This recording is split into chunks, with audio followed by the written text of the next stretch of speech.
Hello అండి, welcome to Godavari recipes. ఈరోజు మన గోదావరి రెసిపీస్లో కొబ్బరి అచ్చు ఎలా చేయాలో చూద్దామండి.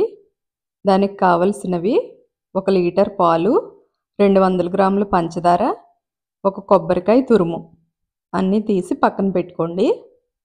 పొయ్యి మీద దలసరి గిన్నె పెట్టుకోండి. అందులో కొబ్బరి,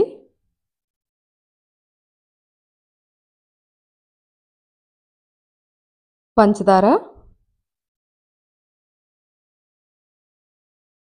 పాలు,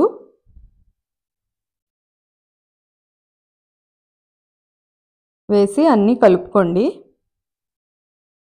కలుపుకుని స్టవ్ ఆన్ చేయండి. స్టవ్ ఆన్ చేసిన తర్వాత కలుపుతూనే ఉండాలండి.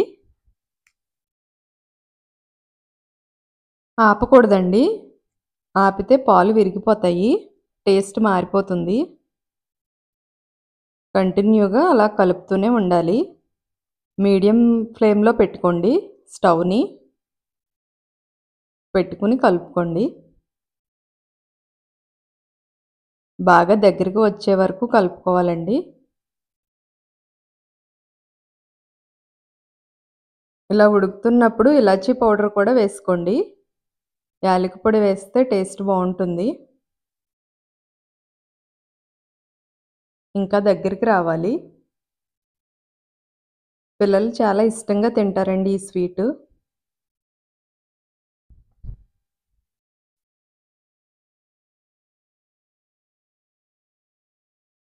చూసారు కదా ఎలా వచ్చిందో. ఇంకా 5 మినిట్స్ పడుతుందండి.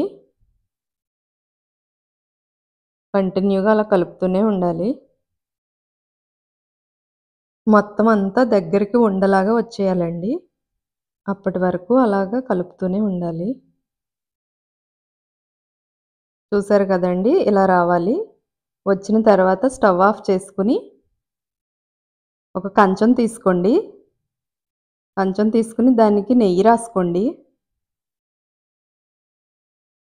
నెయ్యి రాసి ఇందులో ఉన్న స్వీటు కంచంలోకి షిఫ్ట్ చేయండి. తర్వాత అంతా సమానంగా సర్దుకోండి. మొత్తం అంతా పలచగా సర్దుకుని మీకు ఏ సైజు ముక్కలు కావాలో ఆ సైజులో కట్ చేసుకోండి. చాలా టేస్టీగా ఉంటుందండి. ఒకసారి ట్రై చేయండి. అంతేనండి, ఎంతో టేస్టీగా ఉండే కొబ్బరి అచ్చు రెడీ. ఈ వీడియో మీకు నచ్చినట్లయితే లైక్ చేసి సబ్స్క్రైబ్ చేయండి. నెక్స్ట్ వీడియోలో మళ్ళీ కలుద్దాం. బాయ్ అండి.